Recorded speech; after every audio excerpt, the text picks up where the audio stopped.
Well, good to see everybody. We're going to go ahead and dive in. Hey, Mimi, how are you? So, today, wanted to tackle the topic of early monasticism.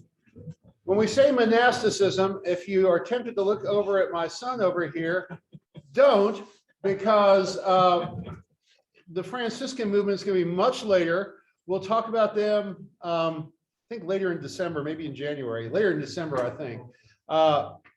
But it's not his group. This is much earlier than that. So just bracket off any kind of Franciscan friars or things like that. We'll get to some soups. All right. So we've talked many times about the changes that happened around the 300s. You had the great persecution of Diocletian, great in terms of big, not wonderful. But then Christianity becomes a legal religion in 313. And in 380, it's the only religion, the official religion. In 392, it's the only religion under Theodosius. Need to slow down here. So we said that when Christianity went from being illegal to legal, that there were some losses and some gains. And monasticism actually comes from one of the losses. For many Christians, think of maybe some gung-ho, testosterone-laden young men. Persecution actually might be a little bit exciting. That might help you prove how faithful you are. When you have a persecuted church and you're running risks, I mean, that kind of makes the stakes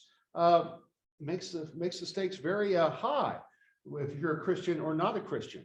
And so one of the things that a lot of guys, especially, but some women as well, were reporting in the early 300s is we have lost something. We have no path to being heroic Christians anymore. What do we do? So we can't defy the government. We can't risk death on behalf of Jesus Christ. How do we live a heroic Christian life? Plus, at this point, to be honest, if everybody and their dog is becoming Christian, and some are doing it for less than wonderful spiritual reasons, and some undoubtedly became Christians for great spiritual reasons, but some undoubtedly, as we heard reported by some of our writers a few weeks ago, became Christians because, hey, it's the thing to do. Let's curry favor with the governing powers. It's a way of social advancement. So there's a pushback from some in the Christian movement to say, we need another path. And so that's where monasticism has its roots here. And there were hermits, there were Christian hermits before this time period, but it didn't really take off before this time period. It really was after this Constantinian toleration that what we call monasticism really starts to bubble up in the early church. And the other word here is asceticism. We'll talk about that word as well. In fact, let's talk about that. Asceticism. It's a word that means a more rigorous practice of the faith. And asceticism may involve adding things, and it may involve subtracting things. If you want to live a more ascetical lifestyle, you may abstain from food, or you may choose to be celibate, or you may give up something else. Or you may add things. You may add extra times of prayer, extra Bible readings. Asceticism, this sounds a lot like a season we have in the church. We have an ascetical season, the season of Lent, when we do these kinds of things to help us draw closer to God. Well, that's what these folks are doing. They're trying to live Lent all the time, if you will.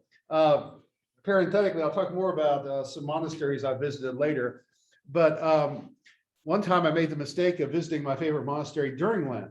And them during the rest of the year is kind of Lent-like.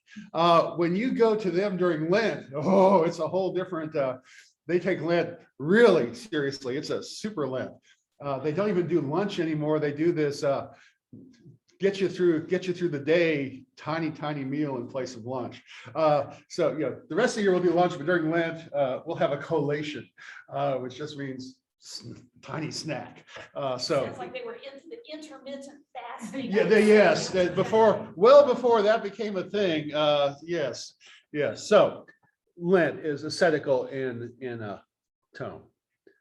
All right, so let's talk about some of these words I'm going to throw around here. Monasticism, the roots of it are from a Greek word, monakos, which means monk, and that in turn comes from another Greek word, which means monos. We have that word mono, solo, one, alone. We have all kinds of words that have that Greek prefix.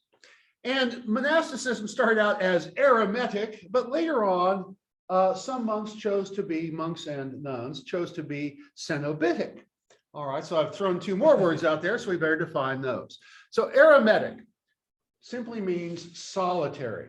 And we get the word hermit from that. It comes from eremos, a Greek word for desert. So we get the word hermit from Eremitic. Those who are out by themselves, out in the desert. In Britain, there weren't many deserts, but later when monasticism took off in Britain, they'd go out in the woods. And you're reading King Arthur about these hermits that are living in the, in the midst of, these forest glades and things. Okay, so out by yourself, out away from, out in the wilderness at whatever level. All right, Cenobitic actually comes from a couple of Greek words that are marginally familiar. Koine is probably less familiar. Koine means common. The language the New Testament is written in is Koine Greek, the average street Greek. We talk about fellowship. There's a technical word for fellowship in the church called koinonia. Comes from that root. Okay, that's a little more obscure. Bios means life. So living life in community, in common, is what Cenobitic is all about. So started with Eremitic monks, had some Cenobitic monks and nuns, and then there are some expressions that will try to blend the two. We'll be kind of Eremitic, but we'll get together occasionally. Who is it? Who's the real hard? The Cistercians that really live, they worship together and they eat some meat, take some meals together, but they really kind of live in isolation the rest of the time. So there are some that blend those things. So far, so good. Maybe Trappists? Could be, could be. Don't talk. Whichever group it is, they dig a grave in the middle of the monastery, the next grave in the cemetery, and every monk has to pass by that grave and meditate just for a moment. Next one in could be you, basically. And then when somebody dies, they fill that grave and they dig another one next to it. And so, I mean, they're pretty hardcore. So, all right. That story about the, kid who goes to the weddings and, all the, people go, you're next, and he goes to the funeral and goes to the old people, you're next. Good. All right. So let's talk about Eremitic hermit type monasticism. This largely arose, Egypt is kind of the motherland of Eremitic monks. Roman Empire, that was kind of the place. In Egypt, once you get outside that Nile Valley, there's a lot of desert. And so that was an attractive place for monks to kind of gravitate to when they wanted to live a more Eremitic lifestyle. You could have done it in the hills around Rome, or you could have done it all kinds of places, and it did spread from Egypt. But Egypt is kind of the motherland for monasticism.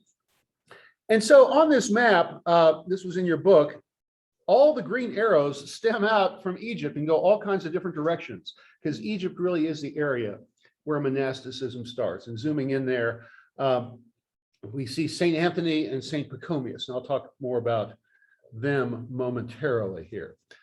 Two of the earliest big figures of monasticism. All right, Anthony. Anthony was the great Eremitic example, the great hermit.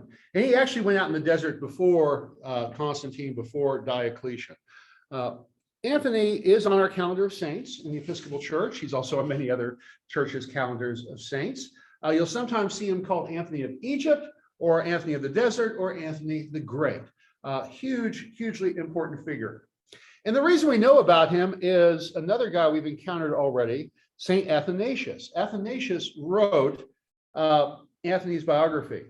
And Athanasius would hang out with Anthony occasionally while he himself was exiled. If you remember, we talked about Athanasius. He was the secretary to his bishop at Nicaea, became a bishop himself, kept getting exiled 5 times. He got thrown out of his job and had to go run away from his city. Not really thrown out of his job, well, thrown out of the town, exiled, had to go hide, and then he was brought back. And on some of those occasions, he went with Anthony and was in the desert. And later, Athanasius had a couple monks accompany him when he made a trip to Rome. And that was kind of the introduction of this kind of monasticism in the heart of the Roman Empire, which at that point is starting to really not be the heart so much anymore, as we talked about last week.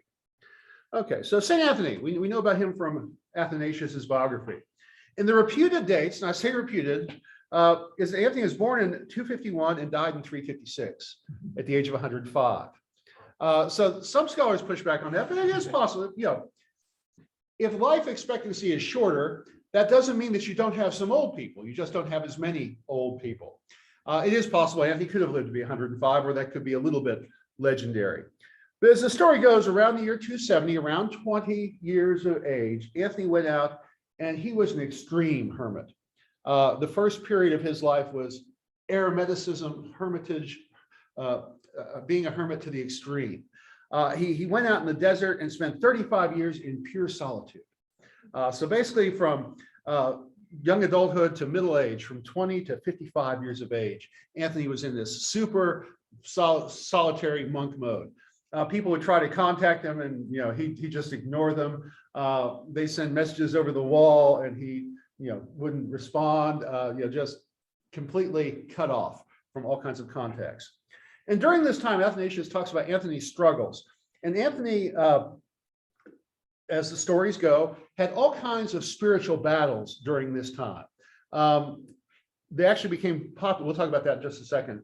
But there are stories of him battling spiritually with various demons and with Satan himself, being offered numerous temptations. Boredom was a problem for him. Lust was a problem, and all that. And because Anthony battled so many demons, he actually became a very popular figure in the Middle Ages for racy plays. You can't have naughty things in the theater. Oh, well, it's St. Anthony wrestling with something. Oh, well, you can show it then. So paintings and popular plays, St. Anthony struggles, you can sneak things in. In fact, here's a very graphic painting from the Renaissance, early Renaissance, of St. Anthony battling demons in the desert. Let me zoom in here. Those are some weird looking demons. And I won't go into some of the sexual details on a couple of them, but those are bizarre. And trivia, this is by a very famous artist. This is the kid's first painting. He later would do the Sistine Chapel. Michelangelo at age 14, this is his painting, St. Anthony in the desert. 14. Age 14. Age 14. So it's no Sistine Chapel, but the kid's got promise here. And by the way, more trivia. Anybody know where this painting is? It is the closest Michelangelo to Lubbock, Texas. Kimball Art Museum in Fort Worth. So there it is on the wall at the Kimball. So you can go see it. It's the close.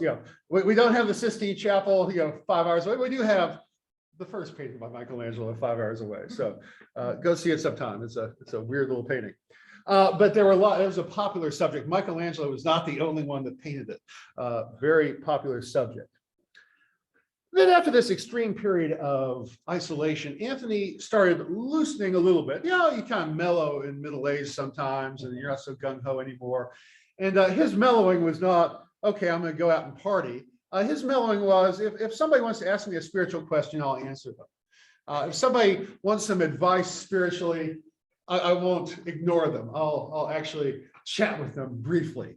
And so Anthony started drawing these people to him. Let's go make a pilgrimage and check out. I'm kind of like a guru figure. You have those cartoons of the guru on top of the mountain and the climber climbs up. And my favorite cartoon of those is the guru's up on top of the mountain, and the guy climbs up, and the guru says, "Welcome, seeker. Are you interested in doing youth ministry?" Let's get you right into that. Anyway, so Anthony starts chatting with these folks. And some of them decide, well, Anthony's pretty cool. Maybe, he's over here. I'll take 2 caves over. I won't live, right next to him. Don't want to bother him, give him his space. But I'm going to be an eremitic monk, in the region, in the area. And so this group started coalescing. This group of hermits start coalescing around this super hermit, ironically. But they still are independent hermits, kind of in proximity with each other. To me, the great line is from Rudolph the Red-Nosed Reindeer, the cartoon or the stop motion. Let's be independent. I want to be independent. I want to be independent. Let's be independent together. So that's kind of what's happening around Anthony at this point. And Anthony's advice, Athanasius records a lot of that. Here's just an example. Anthony says, the devil is afraid of us when we pray and make sacrifices.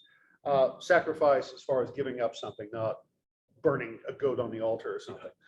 He's also afraid when we are humble and good. And he's especially afraid when we love Jesus very much. He runs away when we make the sign of the cross. So focus on times of prayer, focus on your own humility, and focus ultimately on Jesus. Well, that's not bad spiritual advice for any of us in any walk of life. Yeah, that's right. So is anything and everything we know about Anthony comes from Athanasius? Yeah.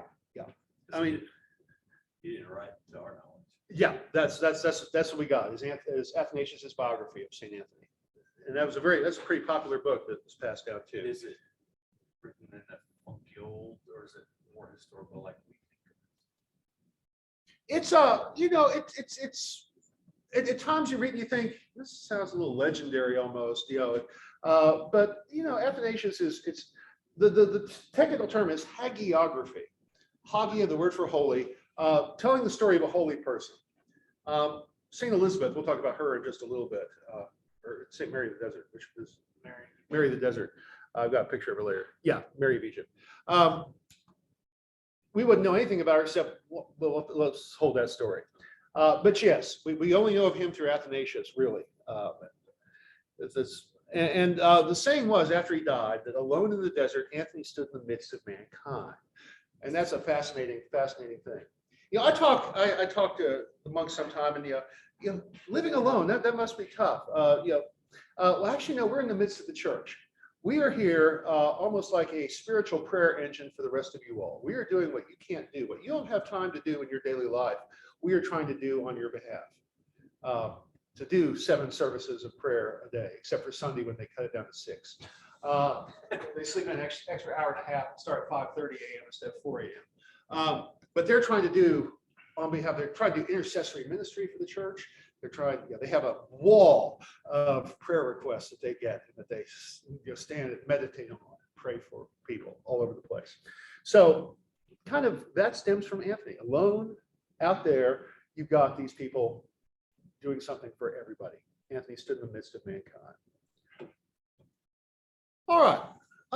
Anthony wasn't the only Aromatic figure. There were some other figures that were attracted to that. My favorite, the most bizarre to me, are the Stylites.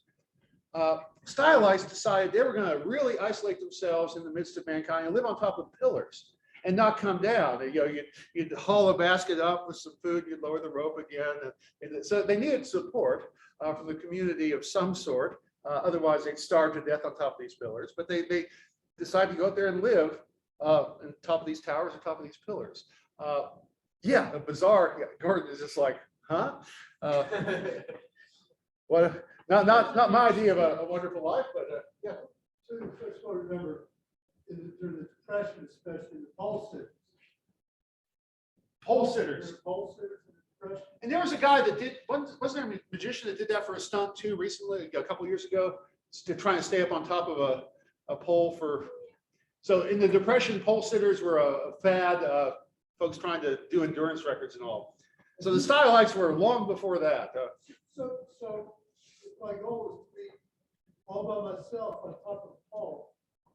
Who's going to build a pole?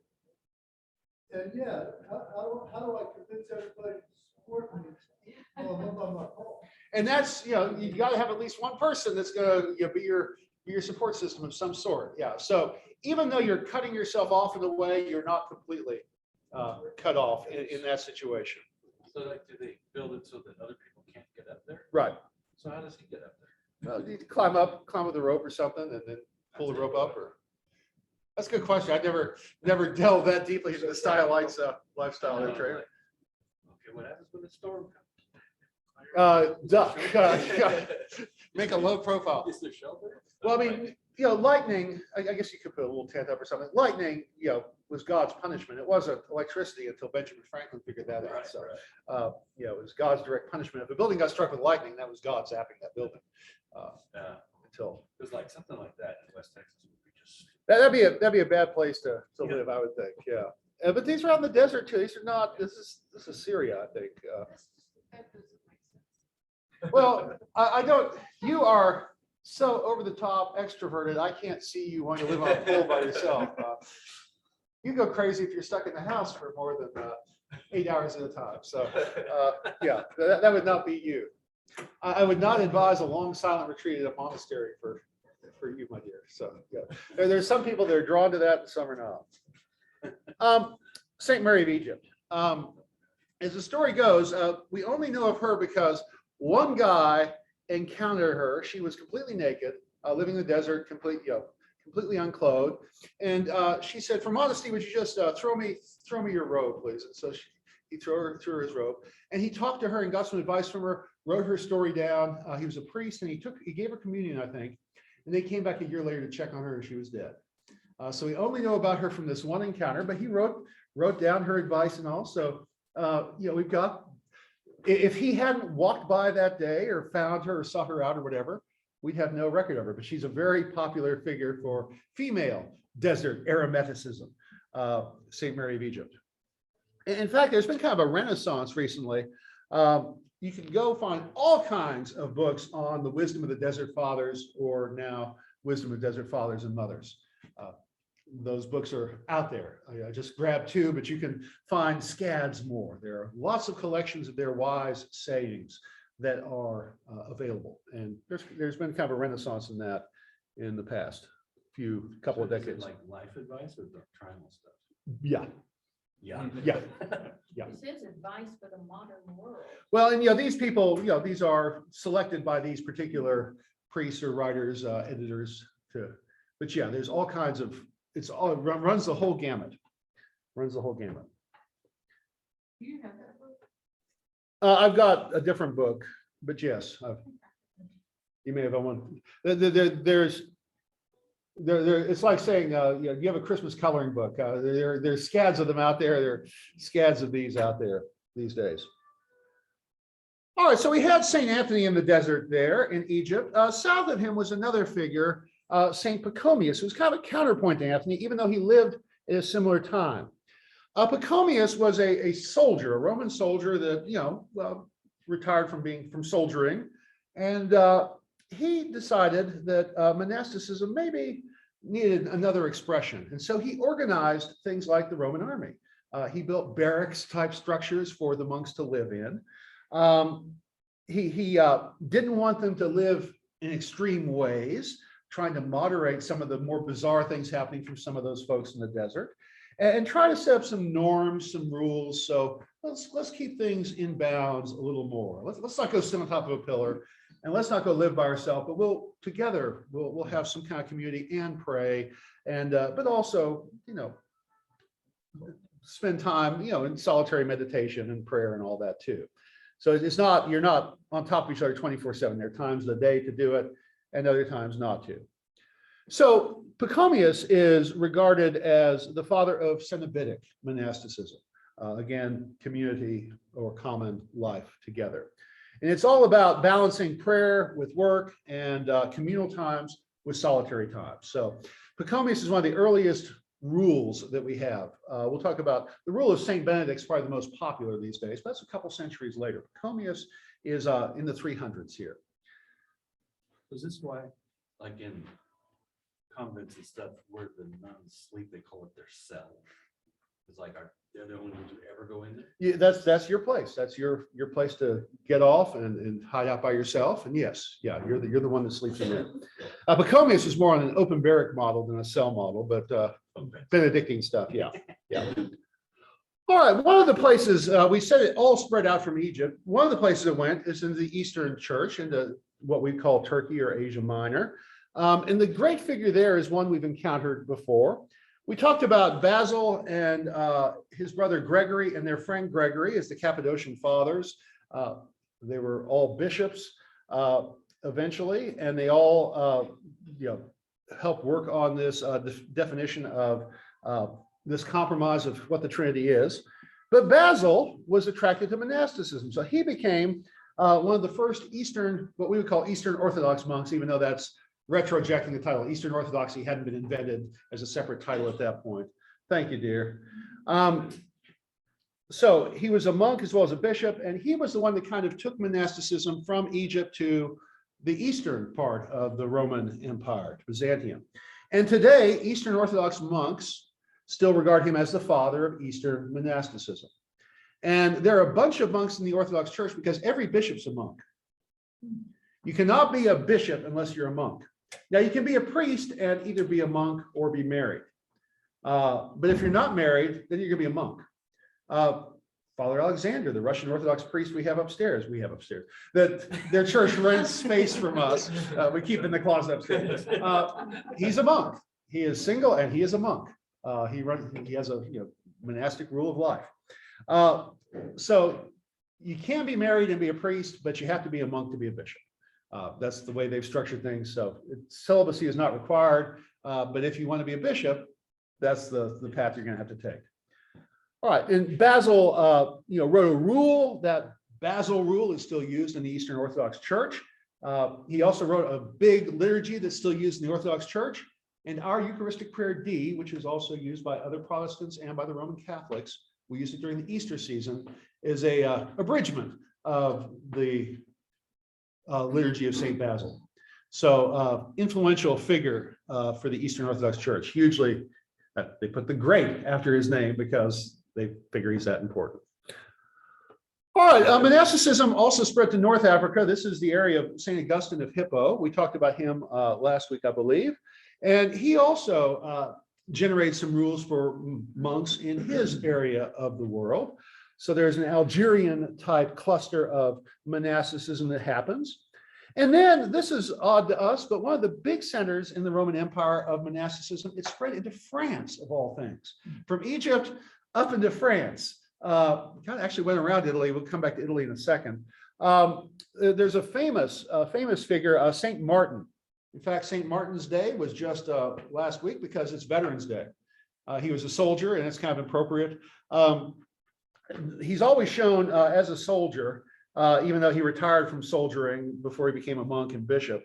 But as the story goes, Martin saw a beggar out freezing, and Martin took his soldier's cloak and whipped out a sword and went and cut his big cloak in half and gave the beggar half of it. And as the story goes, that night in the dream, Jesus appeared to him clothed in half a cloak and said, Martin the catechumen clothed me. Whatever you do for the least of these. So there's, those were popular stories about St. Martin. But after soldiering, Martin founded all kinds of, a big monastery in northern France around Tours in France.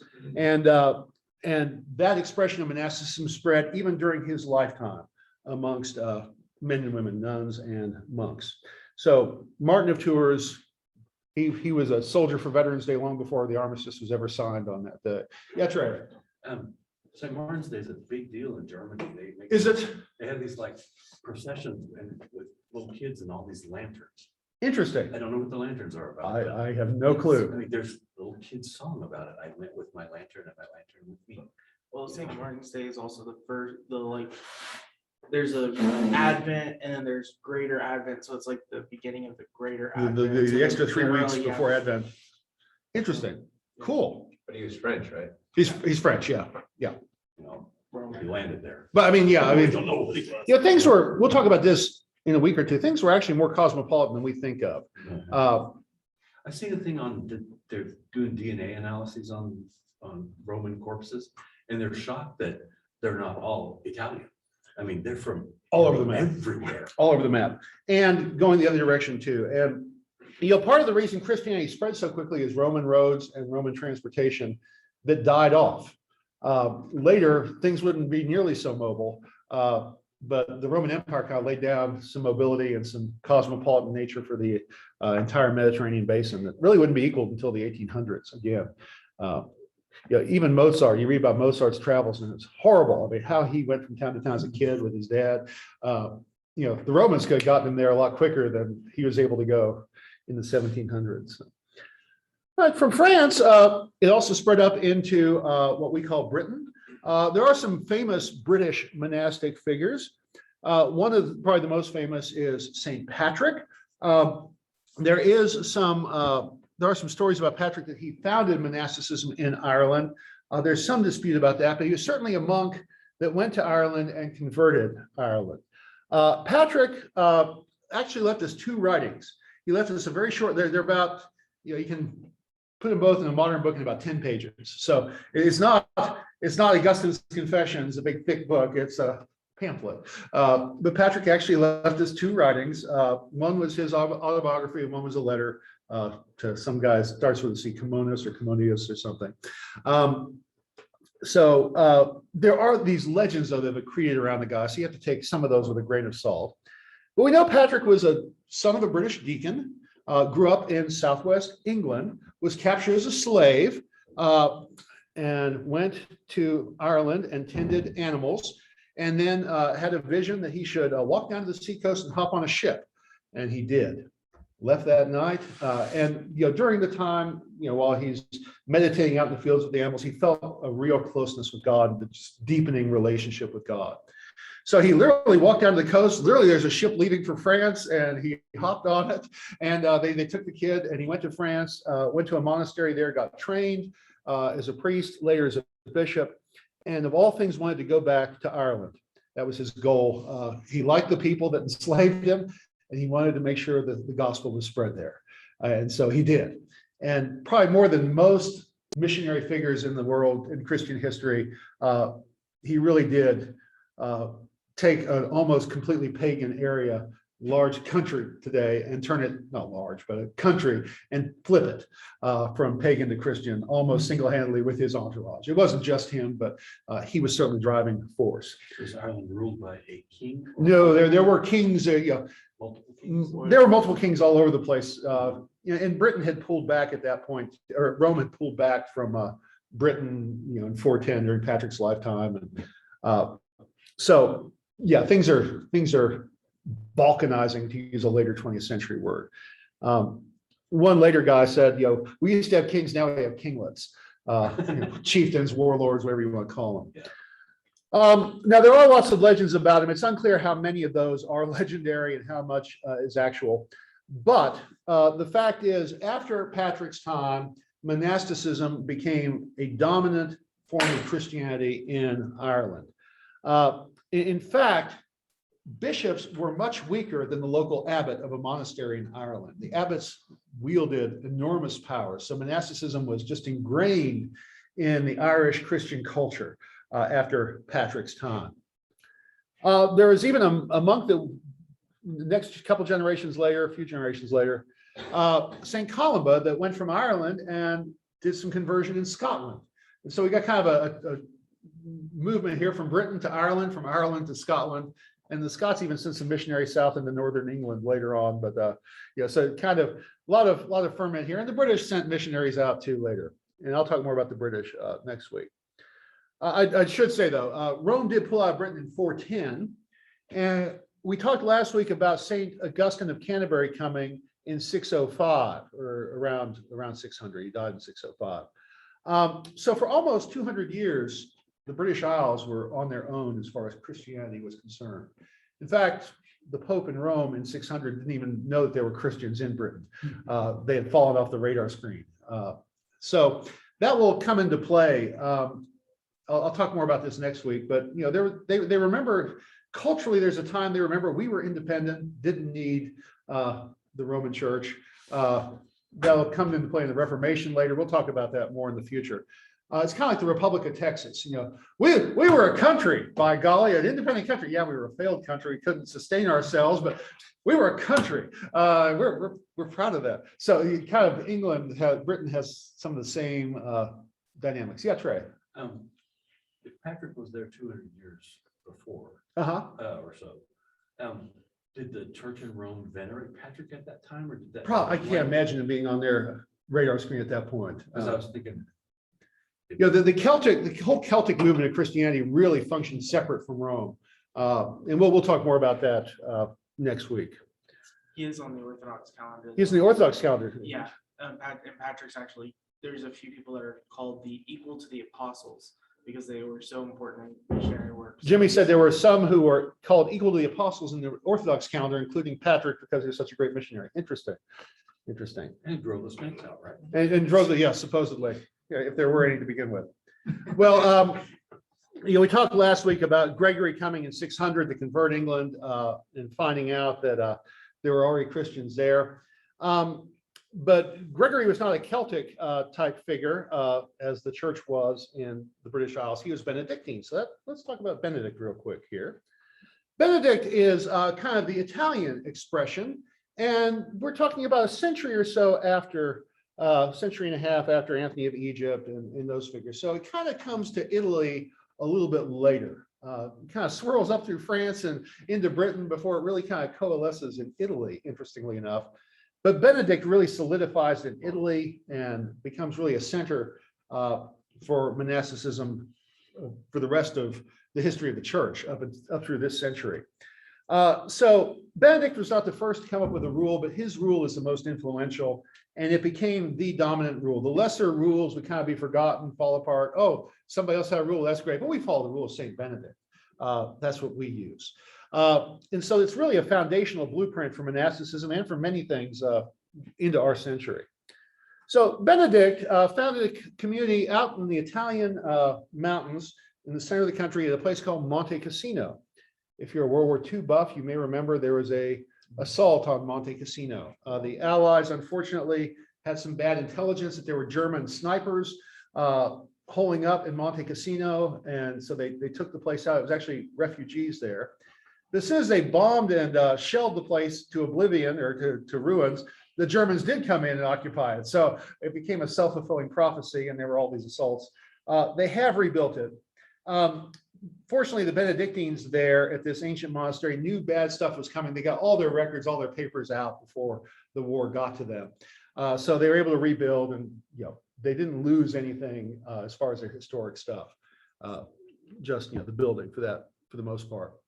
But Benedict set up on top of this mountain in the middle of Italy, wrote this balanced rule. Again, this is a Cenobitic type of rule: community and balance. And his phrase, which is on Benedictine insignia to this day, is ora et labora, prayer and work. You do two things as a monk. You don't just sit there and pray all day as a hermit out in the middle of nowhere. You need to be engaged in some other things too. So it's an extremely, extremely practical rule, and it's very adaptable to local usage. One of the amazing things about the rule of St. Benedict is how wonderfully human it is. Benedict has a strong rule about welcoming guests as Christ himself. And that became so important. There were no Holiday Inns or Motel 6s. In the Middle Ages, it was monasteries where you went to stay. But Benedict was also realistic about human nature. If a guest is overstaying his welcome, after a few days, it's okay to ask him to leave. And he even adds, if he refuses to leave, find your biggest monk and go have him explain the matter to him. So it's a very, very, yeah. Send your heavy artillery and the biggest guys you got and tell them goodbye. But it's wonderfully realistic in that way. There are other things too. When you come into a Benedictine monastery, they save your clothes. They save your street clothes and they keep them in the closet. If you want to leave, there's the closet. Get your stuff. Go in peace. So you staying every day is a choice. You could do something else, but if you're going to stay, it's a choice that you think. Wonderfully, wonderfully human, wonderfully realistic. So I've been to a lot of Benedictine monasteries. Here's one in eastern Oklahoma. They had just arrived. These were hardcore Benedictines. These guys were from France. Only their guest master. They usually find the most of the introverted monks. They find the most extroverted to be the one that interacts with guests. So the guest master at this one was the only one that really spoke much English. He asked me to do some work for him while I was there because he'd been given this big swath of books in English, and some of them were great Roman Catholic works. This is a Roman Catholic group, and some were Billy Graham, and he wasn't familiar with some of the Protestant stuff, and wanted me to help him sort through what was C.S. Lewis versus Billy Graham. I mean, okay, C.S. Lewis is on this end, Billy Graham is here. Anyway, but they were very hardcore, and they still did the services in Latin every day. On the other hand, and here's one of them working as a farmer. That was their work. Every Benedictine monastery usually has some kind of job, some kind of industry they do. These guys were farmers. Interestingly, though, being French, they always had wine on the guest table. The monks didn't get wine, but they always had a bottle of wine for the guests, which I thought was fascinating. And there's a rule, there's a part of St. Benedict's rule that the abbot's supposed to wash the feet of guests. They didn't do that, but the abbot washed my hands. It's the only place I've seen monks do that, was at that monastery. When I was there, they went in an old horse stable. They now got this big giant edifice out in the woods of eastern Oklahoma. But anyway, so that's one expression of Benedictine monastery. Very different expression also in Oklahoma is a group of nuns. And this is a large group of nuns. They're now closed. And if you saw the age of these nuns back then, but they had a monk that had gone to India and was fascinated by some Hindu spirituality and was trying to incorporate that in Christianity. Now, these were Roman Catholic nuns, but they decided to sit in circles on pillows and try to do things a little more Eastern, not Eastern Christian, but Eastern Asian type religions, and bring that in. Now, that sounds kind of loosey-goosey, and I whenever I was there, I'd always kind of sit closest to the place where they stored the communion, just in case there was a little too much of the Hindu stuff. I kind of gravitated the other way towards the cross, towards the reserved sacrament. But their sisters, this same group had 5 other convents, and here's another one I visited. So think about this group, and this is also them. Yeah, it looks like something out of the Sound of Music. It looks like a European church dropped into northwestern Missouri, Clyde, Missouri. Beautiful, beautiful church. In fact, they also had a reliquary, and one of the nun who was the guest mistress, when she found out I was a priest, I went there for some services. I didn't stay overnight with them because there was a male monastery 5 miles down the road where I was. I'll show you that in a minute. But they had relics from the saints, and I could not stump them. I tried to name every obscure saint that I could come up with. I started with Patrick and stuff. Oh yeah, here's a chip of Patrick's bone and all that. And they were able to. They had relics of every saint that I could name. Now, whether they were real or not, I don't know. I wasn't going to argue with the sweet little nuns about that. Also, they had a full skeleton they claimed was a Roman virgin martyr, one of the Diocletian era girls, teenage girls of skeleton. And she was in a beautiful dress, and you could they put a wax face over her, but you could look through her little gauzy gold gloves and see her skeleton hand. And she was in a glass case, but a little creepy, but fascinating nonetheless. So, yeah, and they make communion bread. That's their job, is to make communion wafers for the rest of the church. They So, sell it. yeah, they sell it online. I mean, but do they sell it to Anglican? Oh yeah. Money's money. The monks 5 miles down the road, Conception Abbey, they do printing. They have a printery house catalog. They'll send you Christmas cards every year, sell you Christmas cards and other Christian printing and things. They're a pretty big bunch, Roman Catholic Benedictine group. They also run a small seminary on their property. They also had a shooting there that was in the news about 10, 15 years ago. A crazy guy came into their church and started shooting. You may or may not remember that, but. So how did they get the skeleton over here? Good question. Well, we had a mummy at my seminary, an Egyptian mummy from the Hellenistic period. So that actually, I'm not sure who their donor was. Our mummy came from the Museum of Oriental Culture and stuff in Chicago. There were some other things. They gifted a mummy to the How seminary. did they, what you do with bring it into the country? Like, where do you bring it? Well, how do you get any relic? In Roman Catholic churches need to have relics of saints to be. Does every one of them have something? They used to. I'm not sure if they still do or not. Orthodox, I know they have to have martyrs. Some kind of martyr's relic to be a church. To have a. So what does St. Andrews have? There's 3 more. They say that there's 3 martyr bones in the. Under the altar? No, it's actually in a cloth that they have. They put it on top of the altar. Because I thought I read somewhere where they had to build the altar on top of the relic. Well, we had at seminary, we had people buried underneath our chapel, which is interesting. Presiding bishop of the Episcopal Church, who was also the bishop of Chicago, and so it said Charles Palmerston Anderson, his body And then next to it, it said his wife. Didn't even have her name down, but anyway, so another thing. So Roman Catholic, here's an Episcopal group. The guy in the middle over there, I had him at St. Paul's, 7 or 8 years ago, talking about prayer. He actually went to Angelo State and Texas Tech, Brother Abraham. He was a brand new monk when I was a seminarian. So he and I kind of tracked each other, and we were from the same area. And so his dad actually lives in Wolfram. His dad's a Baptist, but that's okay. He's an Episcopal monk in Michigan. But these guys are a small community. They're probably about 6 or 7 of them now. They've lost some to death. Beautiful, beautiful spot out in the woods. And forestry is their industry. They grow and sell trees. So it's interesting. It's interesting. And Renee's been up there, and Jimmy's been up there too. And we stayed in their guest house, which is away from the monastery, about 10-minute walk. When he was here, he talked to our Sunday school class. Roseanne took a picture of it because her students at Idlewood, in their textbook, they see pictures of these monk scientists. Right. They go, why is he wearing that dress? She'd say, that's how they dressed, and they still dress like that. So she proved to them that they still dress like that by taking his picture. Cool. At that monastery, you have to attend one service. Their request is that you attend 1 service a day, that you need to worship with them. One of their 7 services a day. And of course, I had this gung-ho little young teenage son that wanted to go to all 7. And the 4 o'clock service to me is always deadly at that monastery because the monks are so quiet. I'm a little over time, but the monks are so quiet it drives me crazy. I like to worship and worship boisterously, not over the top. But here is their worship tone.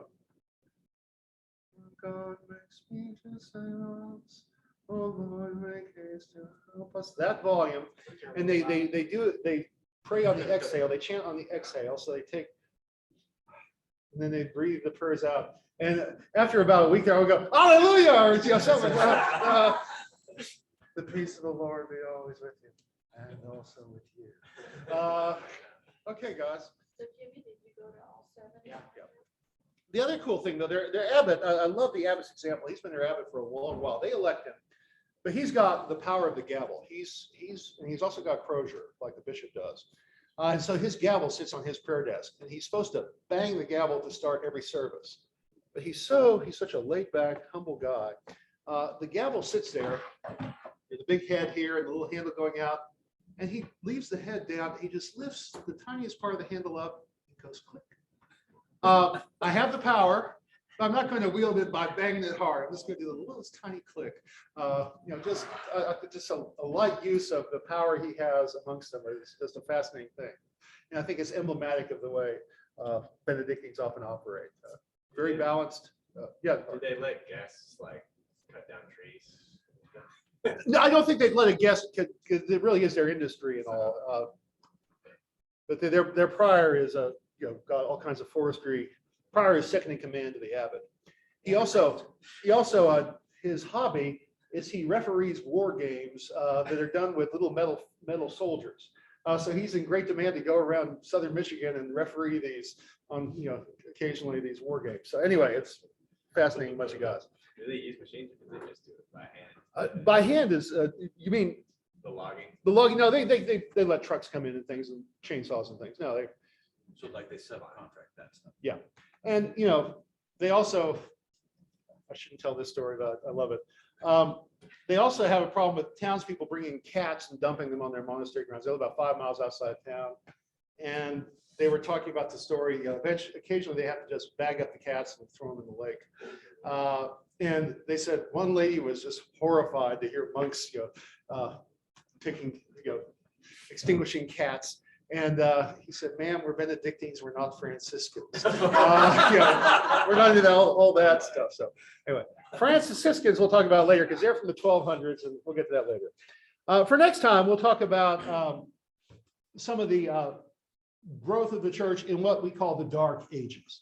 Not a lot happens during the Dark Ages, but some very significant things do happen, with Christianity. So we'll cover that next time and also look at what happens in England. So went a little bit over there, but any final thoughts? Is next time next Sunday? Or Yeah, we will meet next Sunday. We will meet next Sunday. If you're unable to make it, the video will be posted on YouTube as usual. Yes, Abby? One of the things I've noticed while watching this is I can't ever hear anybody's comments.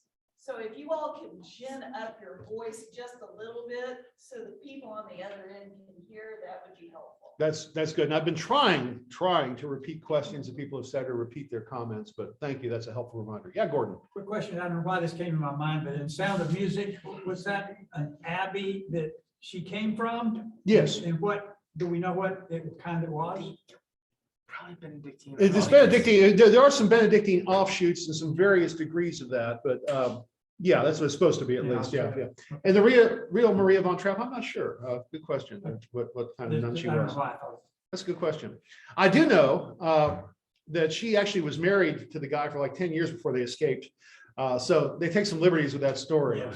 And he was also supposed to be a much nicer father. Supposed to be a very warm father, actually, instead of the cold Christopher Plummer father. But, you know, movies are movies and plays are plays. So life is life. All right. Yeah, Gordon. Did monasticism predate denominations or vice versa? Really, monasticism predates because really we've still kind of, up until this point, got kind of one church. There are some different flavors in the church starting to spread. But really, denominations as we think of them kind of started in the 1050s when East and West split into Catholic versus Orthodox, and then again writ large in the Protestant Reformation when you started having lots of other groups. So there are some subgroups within the one church that are different. The Copts in Egypt, Copt, C-O-P-T-S, are different than, and they have some disagreements, but they're not denominations as we think of them. That really is, that's a recent thing in the past 500 years. Recent as far as church history goes. And really recent is the past 150 years. So. And it's also America we are the kings of denominationalism. Oh, yeah. But when we get to the Reformation, we'll talk about that. I remember looking in the Lubbock phone book once at all the Baptists. This is back in the 80s. They're not there now. But there was a progressive primitive Baptist church listed. Progressive primitive Baptist. And so you had to, I thought, wow, they're differentiating themselves from the primitive Baptists. Okay, we're the primitive Baptists, but we're not quite that primitive. We're the progressive branch of the primitive Baptist movement. Americans love to do that. Have different flavors and things. So, all right, y'all. Well, we'll stop there and pick up next time.